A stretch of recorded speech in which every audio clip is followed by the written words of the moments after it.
அனைவருக்கும் வணக்கம். Welcome to my channel. எல்லோரும் எப்படி இருக்கீங்க ஃப்ரெண்ட்ஸ்? நல்லா இருக்கீங்களா? நம்மளோட இந்த சேனல் நீங்கள் இப்போ தான் ஃபஸ்ட் டைம் பார்க்குறீங்கன்னா மறக்காமல் சப்ஸ்கிரைப் பண்ணிக்கோங்க. அதோட பக்கத்தில் இருக்க பெல் பட்டனையும் ப்ரெஸ் பண்ணிக்கோங்க. இதனால் புதுசாக எப்போ வீடியோஸ் அப்லோட் பண்ணாலும் உடனே உங்களுக்கு ஒரு நோட்டிஃபிகேஷன் வந்துடும். நம்மளோட எல்லா வீடியோஸும் நீங்கள் மிஸ் பண்ணாமல் உடனே பார்க்கலாம். இந்த வீடியோவில் குழந்தைங்களுக்காக ரொம்பவே ஹெல்த்தியான நோய் எதிர்ப்பு சக்திகளை அதிகரிக்கிற வெயிட் கெயின் பண்ணுற ஒரு பிரேக்ஃபாஸ்ட்டு இல்லைனா ஈவினிங் ஸ்நாக்ஸ்ன்னு சொல்லலாம். இதை எப்படி வேணால் சாப்பிடலாம். காலையில் பிரேக்ஃபாஸ்ட்டாகவும் சாப்பிடலாம், இல்லைனா ஈவினிங் டைமில் ஸ்நாக்ஸ் மாதிரியும் சாப்பிடலாம். ரொம்பவே டேஸ்டியாக இருக்கும், அதோட ஹெல்த்தியாகவும் இருக்கும். இது எப்படி செய்கிறதுன்னு சொல்லி பார்க்கலாம். இப்போ வாங்க வீடியோக்குள்ளே போகலாம். முதல்ல ஒரு சர்க்கரைவள்ளி கிழங்கு, ஒரு உருளைக்கிழங்கு எடுத்துக்கலாம். சர்க்கரைவள்ளி கிழங்கு பார்த்திங்கன்னா உடம்புக்கு ரொம்பவே நல்லது, நோய் எதிர்ப்பு சக்திகளை அதிகரிக்கும். அதோட வெயிட் கெயின் பண்ணுறதுக்கு உருளைக்கிழங்கு, சர்க்கரைவள்ளி கிழங்கு நம்ம ரெண்டுத்தையுமே யூஸ் பண்ணலாம். இதை வேக வச்சு தோல் உரித்து எடுத்துக்கலாம்.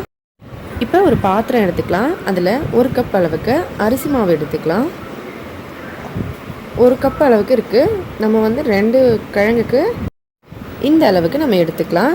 இதில் ஒரு 3/4 கப் அளவுக்கு சர்க்கரை பவுடர், சர்க்கரையை மிக்சியில் போட்டு பவுடர் பண்ணி அதை சேர்த்துக்கலாம்.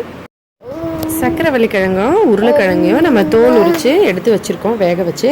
இதை நல்லா மசிச்சுக்கலாம். இந்த மாதிரி நல்லா பிசைஞ்சு எடுத்துக்கிட்டு நம்ம ஏற்கனவே சர்க்கரை பவுடரும் அரிசி மாவும் வச்சுருக்கோம் இல்லைங்களா, அதில் இது எல்லாத்தையும் சேர்த்துடலாம். இந்த மாதிரி நல்லா பிசைஞ்சுக்கணும். இது எல்லாத்தையும் இதுக்குள்ளே சேர்த்துடலாம். இப்போ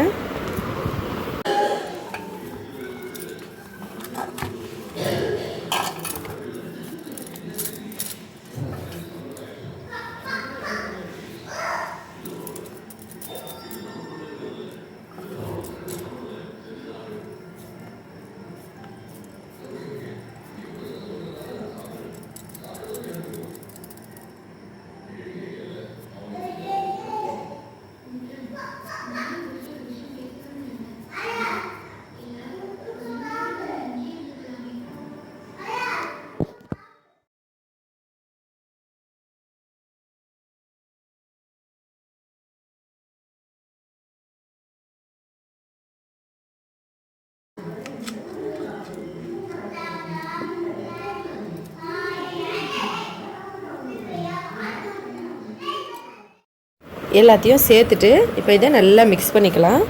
கொஞ்சமாக ஏலக்காய் பவுடர் சேர்த்துக்கோங்க வாசனைக்காக. இப்போ இதை நல்லா மிக்ஸ் பண்ணிக்கலாம். தேவைப்பட்ட ஒரு 2 ஸ்பூன் தண்ணி சேர்த்துக்கோங்க. ஆனால் தண்ணி தேவைப்படாது, ஏன்னா நமக்கு சர்க்கரைவள்ளி கிழங்கு உருளைக்கிழங்குலேயே ஈரப்பதம் இருக்கும். அதுவே நமக்கு இந்த மாவில் சரியாக போயிடும். நம்ம அரிசி மாவு ஒரு பெரிய ஸ்பூனில் பார்த்திங்கன்னா ஒரு 3 ஸ்பூன் அளவுக்கு தான் எடுத்துருக்கோம். நீங்கள் அளவுக்கு ஏற்ற மாதிரி கிழங்கு எவ்வளோ சேர்க்குறீங்களோ அந்த அளவுக்கு மாவு எடுத்துக்கலாம். இப்போ இது இந்த மாதிரி இருக்கணும் பார்க்குறதுக்கு. இதை சின்ன சின்னதாக எடுத்து கையில் கொஞ்சமாக எண்ணெய் தடவிக்கிட்டு இப்படி தேய்ச்சி விட்டு எடுத்துக்கலாம். உருட்டிட்டு சின்ன சின்னதாக தட்டி நம்ம எடுத்து வச்சுக்கலாம். இது ரொம்பவே ஹெல்த்தியான ஒரு பொருளுங்க. சர்க்கரைவள்ளி கிழங்கு நமக்கு உடம்புக்கு அவ்வளோ நல்லது. நோய் எதிர்ப்பு சக்திகளை அதிகரிக்கிறதுக்கு ரொம்பவே யூஸ் ஆகும். உருளைக்கிழங்கு, சர்க்கரைவள்ளி கிழங்கு ரெண்டுமே வெயிட் இன்க்ரீஸ் பண்ணுறதுக்கு நல்லா உதவும். வெயிட்னால் நமக்கு நார்மலான வெயிட் இல்லைங்க. இது நல்ல ஹெல்த்தியான வெயிட் போடுவாங்க. நல்ல குழந்தைங்க ஹெல்த்தியாகவும் இருப்பாங்க. நோய் எதிர்ப்பு சக்திகளை அதிகரிக்கிறதுக்கு ரொம்பவே யூஸ்ஃபுல்லான ஒரு பொருள்னு சொல்லலாம். இந்த மாதிரி செஞ்சு கொடுத்தீங்கன்னா குழந்தைங்களுக்கு புதுசாகவும் இருக்கும், அவங்க விரும்பியும் சாப்பிடுவாங்க. தினமும் ஒரே மாதிரி செய்கிறத விட இந்த மாதிரி கொஞ்சம் டிஃப்ரெண்ட்டாக செஞ்சு கொடுத்தோம்னா குழந்தைங்க ரொம்ப விரும்பி சாப்பிடுவாங்க. அதோட ஹெல்த்தியாகவும் வளருவாங்க. கண்டிப்பாக ட்ரை பண்ணுங்கள். இந்த மாதிரி சின்ன சின்னதாக தட்டி எடுத்துக்கலாம். முடிஞ்ச வரைக்கும் நல்ல மெல்லிஸாக தட்டிக்கோங்க. மெல்லிஸாக தட்டினீங்கன்னா நல்லா சூப்பராக இருக்கும், சாப்பிட்றதுக்கும் ரொம்ப டேஸ்டியாக இருக்கும். இது அடுப்பு மேலே ஒரு தவா இல்லைன்னா பேன் வச்சு கொஞ்சமாக எண்ணெய் தடவிட்டு அதில் நம்ம ரெடி பண்ணி வச்சுருக்க இந்த மாவை இப்படி வச்சிடலாம். நல்லா மெல்லிஸாக தட்டிக்கோங்க.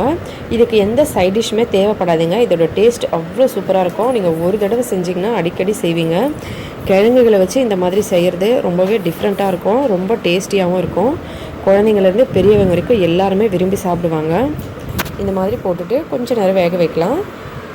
ஒரு லைட்டாக கலர் சேஞ்ச் ஆன பிறகு திருப்பி போட்டுக்கலாம். இந்த சைடு நல்லா வெந்துருச்சு. நம்ம திருப்பி போட்டுடலாம் எல்லாத்தையும். நீங்கள் தேவைப்பட்டால் நெய் இல்லைனா பட்டர் கூட யூஸ் பண்ணிக்கலாம், நல்ல வாசனையாகவும் இருக்கும். இப்போ எல்லாத்தையும் திருப்பி போட்டு இன்னொரு சைடும் கொஞ்சம் நேரம் வேக வைக்கலாம். இது மாதிரி நீங்கள் தவாக்கு எத்தனை பிடிக்குமோ அத்தனை ஒரு 5-6 பீஸ் கூட செய்யலாம். சின்ன சின்னதாகவும் செய்யலாம், இல்லைனா 2 பீஸ் பெருசாகவும் செஞ்சுக்கலாம். குழந்தைங்களுக்கு இது ரொம்பவே பிடிக்குங்க. ரொம்பவே ஹெல்த்தியான ஒரு ஸ்நாக்ஸு. 2 சைடும் நல்லா வெந்துருச்சு. இப்போ நம்ம இதை எல்லாத்தையும் எடுத்துடலாம். பாருங்கள் எவ்வளோ சூப்பராக இருக்குது. இது நல்லா கிறிஸ்பியாகவும் டேஸ்டியாகவும் இருக்கும். ட்ரை பண்ணி பாருங்கள். தினமும் ஒரே மாதிரி காலை உணவோ இல்லை ஈவினிங் ஸ்நாக்ஸோ செய்கிறீங்கன்னா இந்த மாதிரி கொஞ்சம் சேஞ்ச் பண்ணி ட்ரை பண்ணுங்கள். குழந்தைங்க கண்டிப்பாக விரும்பி சாப்பிடுவாங்க. ட்ரை பண்ணி பார்த்துட்டு எப்படி இருந்ததுன்னு சொல்லி கமெண்ட்டில் சொல்லுங்கள். இந்த வீடியோ பிடிச்சிருந்தால் லைக் பண்ணுங்கள், ஷேர் பண்ணுங்கள். மறக்காமல் நம்ம சேனலை சப்ஸ்கிரைப் பண்ணிக்கோங்க.